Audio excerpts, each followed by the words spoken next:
Well, I guess it starts. Do y'all realize how much of a non-mood I'm in right now to do this? I get so tired of working on stuff all the time. But it is what it is, I guess. Oh, another thing, I want to say thanks to Dude at the 80s Podcast channel for sending me this camera stand for cell phones. I much appreciate it. It's awesome. So, I guess let's get after it.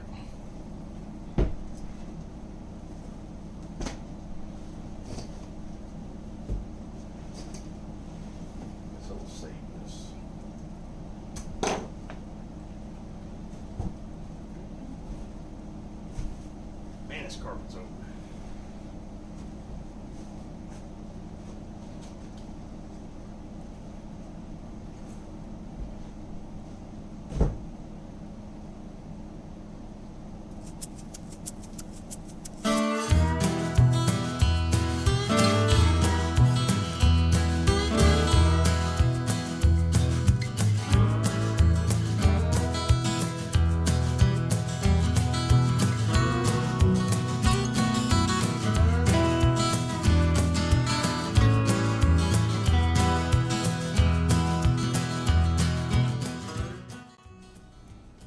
Man, am I on the struggle bus or what? I just can't seem to get motivated to do anything. Ugh. So what I'm going to do is, I don't know if you can see it on, yeah, you can see it on camera. This right here is the seam that's the end of the board. So I'm going to try to take my multi-tool right here. I'm going to cut along the seam best I can. And if any of y'all have a multi-tool, if you can find them, you might have to order them on Amazon. It's a company called Imperial Blades that makes this new blade that I bought. I got it at my local hardware store for $16, so you can probably get it someplace cheaper online. But try not to buy blades from like DeWalt or Milwaukee, Makita, because this blade right here in a DeWalt cost me 30 bucks. It was my last blade, I think it was. Yeah, see, this is a DeWalt blade. This was $30, maybe $35. Titanium tip. It sucked, man. These are probably some of the worst blades for the money that I've ever had. And it's equivalent to this one. But this was $16, and I have more luck out of these than I do the $30 DeWalt blades. I think DeWalt's highly overrated when it comes to this kind of stuff. Try not to buy their crap. I'm sure they get it from the same place or a lot of the same places and just put their name on it. There's no sense in paying $30. These blades don't last long at all, but like I said, I've had more luck out of the Imperial Blade brand. And it's a red, white, and blue package, or mainly a white and blue package with a little bit of red. But yeah, get those. DeWalt sucks. So yeah, I guess I'm just going to take my multi-tool and cut along the seam. And can you see? Oh, this thing's got a really good wide angle on it. So I'm going to take my straight edge and draw a line and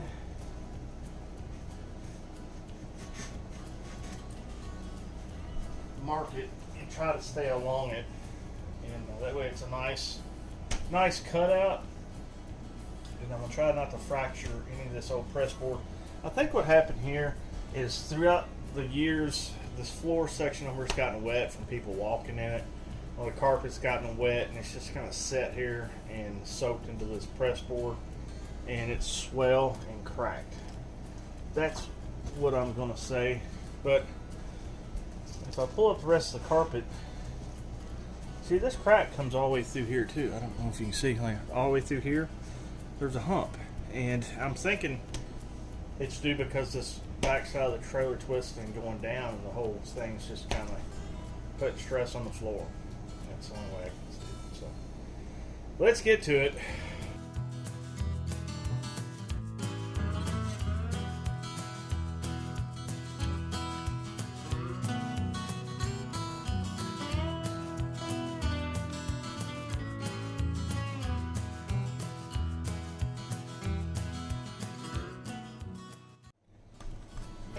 I just punched my steel saw.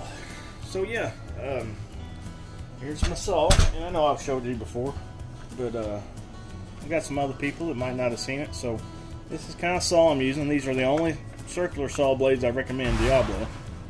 And what you want to do is you want to set your saw where the saw blade depth is equal to the thickness of your floor. Can y'all see that? I can't see that. Okay. Still getting used to the phone, the new camera. So I don't want that saw blade going underneath or past the depth of the floor. You don't know what kind of wires you got going on. You don't know if you got any kind of plumbing like right up against the floor or whatever, or you don't have, you got duct work underneath the floor. You don't want to cut into that metal. So you just want to use enough saw blade to get the job done. And what I do here is I'll raise my guard up and turn my saw on, find my line, turn on the saw, and slowly cut on my line and go down really slow, okay? Because you guys don't want this saw to buck on you. Now, I'm no carpenter. I'm a self-taught guy, and what I'm teaching, the way I'm showing you might be wrong, so just take it with a grain of salt. Do it at your own risk. But make sure you got your legs out of the way. You don't have your knee right up behind the saw, so if it kicks back, you don't cut your kneecap off. It'd be terrible to have to walk funny. So yeah, I do it just like that. Find my line and just gear on down into the board, and then take my line on out, and that's that. Then if I have to, I'll fine tune. If I have to stop my saw, say 2 inches before the end, I'll cut it short and then go back with my multi-tool and fine tune that last little cut. So let's see if I can't do this without screwing stuff up. Also, there's another thing you got to look out for, is this is a staple into the floor, and I got to be careful to go ahead and cut those. I didn't remember about that. So let me see, I've got some kind of screw or nail here, one on each side. There's a staple here, there's a staple here, staple here. So yeah, at least that tells me I'm on the right spot. So I'm going to go through with my multi-tool first and cut them staples out, or at least cut them in half. Let's get on with it. This is going to be kind of a long video. Okay.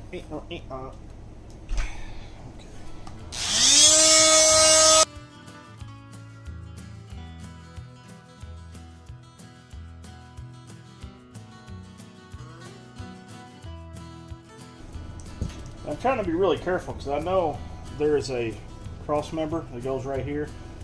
I don't want to cut too much this away, because then this section of the floor won't have nothing to rest on this edge, and it'd be spongy. So I'm trying to cut it right down that cross member. Y'all know what I'm talking about.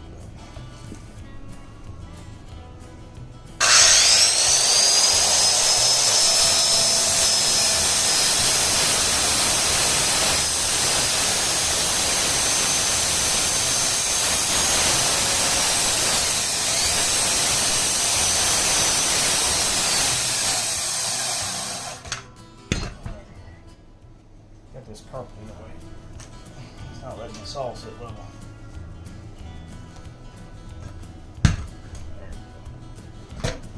And in there. See? You gotta be careful, guys. It's all my fault. I'm a ding dong. And you shouldn't be starting the saw inside the line either, inside the cut, because it's going to do that. You always gotta.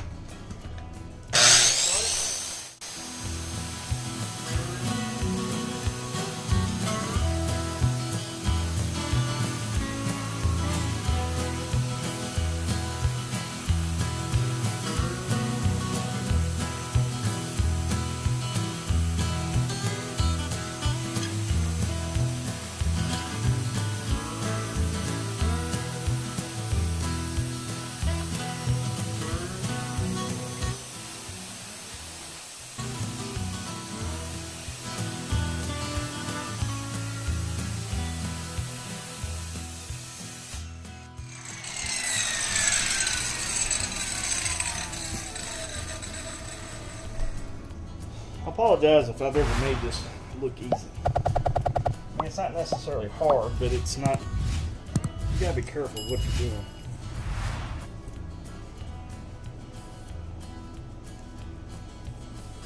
It's not the straightest cut in the world. It is what it is, I guess.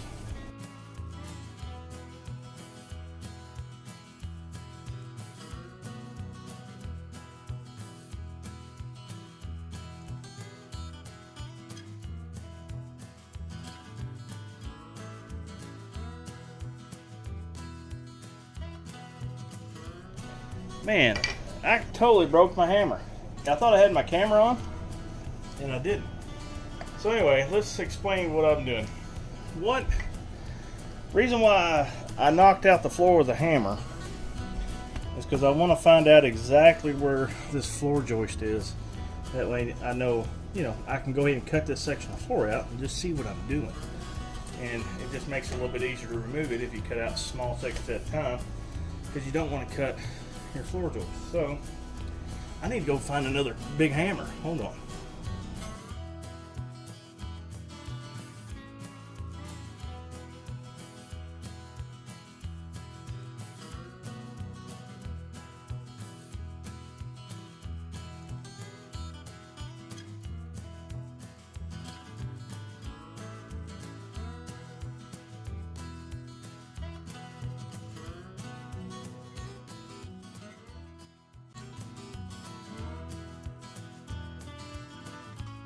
See what I was saying?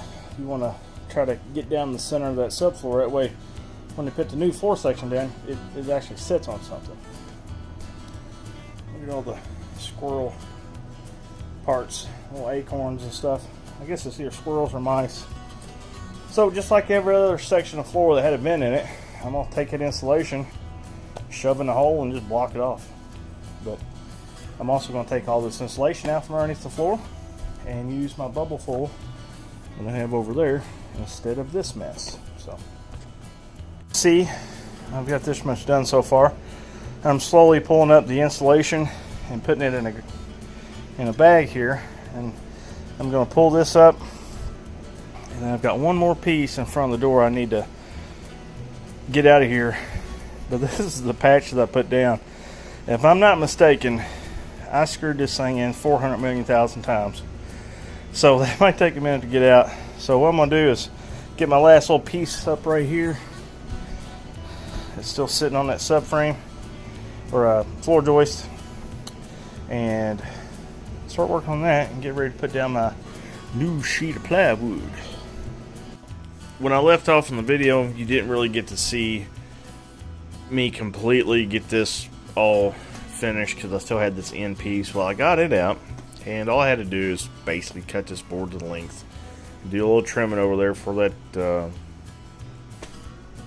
threaded piece of all thread.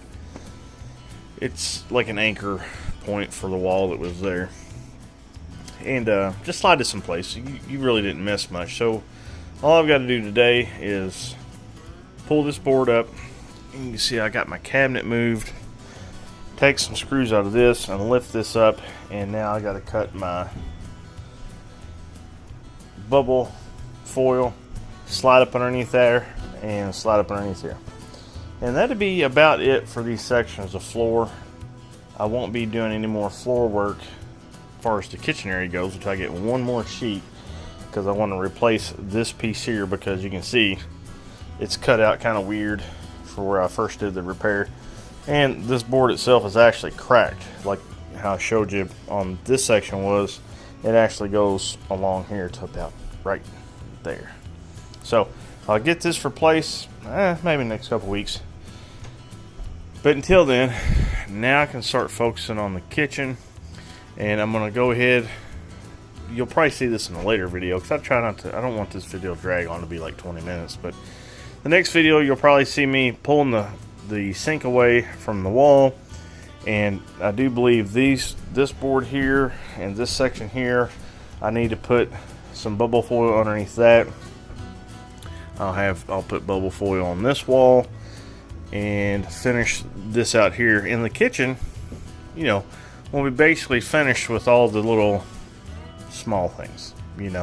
and then I'll start focusing on what I'm going to do as far as wall coverings, what I'm going to do about the floor, and start building maybe the island, I guess. I don't know. So we'll have to see.